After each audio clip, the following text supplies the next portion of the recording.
Hey, what's up guys? So this video is going over the requirements for Chambers of Xeric. So you're going to want 90 plus range, 90 plus mage. Really, I mean, you really only need a trident or Ivan's Blast for mage. And range, you want to bring a crossbow and a blowpipe if possible.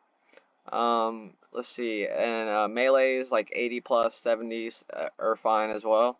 But Chambers is mostly a range and mage based raid. So as for the ideal setup and then the welfare setup, I am the king of welfare, so I will tell you it does work and it works well.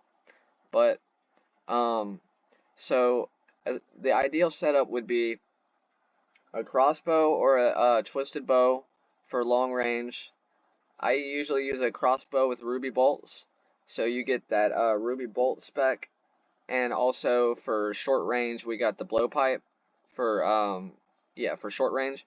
You can switch the blowpipe for magic short bow, and the crossbow for maybe a bofa or T-bow. For mage, you don't really need to bring a 6-way switch for mage, just like the 4-way is good, especially when learning. But trident, occult, cape switch if you want to bring it, and the robes. So Void Mage is good too. I just don't have it. But yeah, Void is ideal for learning raids in my opinion. But yeah. And then as far as like spec, you're gonna want a BGS or Dragon Warhammer, or I mean maybe even a Karasi, whatever you can bring as far as spec. Even a DDS works. But right now I'm in World 365, which is a free-for-all world, and most people are going to want you to have at least a BGS. And speaking of requirements, the only other requirement would be that you need 78 herb lore for making the potions, for making brews.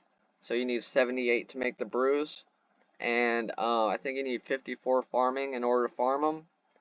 And that is literally the base requirements for raids. Unless you're an Iron Man, you can have somebody make the pots for you. But if you're an Iron Man, you have to make it for yourself. So that's something to note. And spellbook, you could bring normals, especially if you're soloing normals. But Arceus is good as well. So we have AJ, and he's gonna be on normals for Ohm. So the only other things you might need for the raid, depending on the layout that you have, you're going to want a pickaxe, a salve amulet imbued, possibly. Let me know in the comments. If you have any questions, leave it in the comments and I'll get back to you within like a day or two. Also, if you would like someone to raid with, or maybe a mentor or someone to teach you raids with, add me in game. My name's StabNH in game, and you can join my CC. I'm usually in there, and that's about it. So yeah, appreciate y'all. Peace.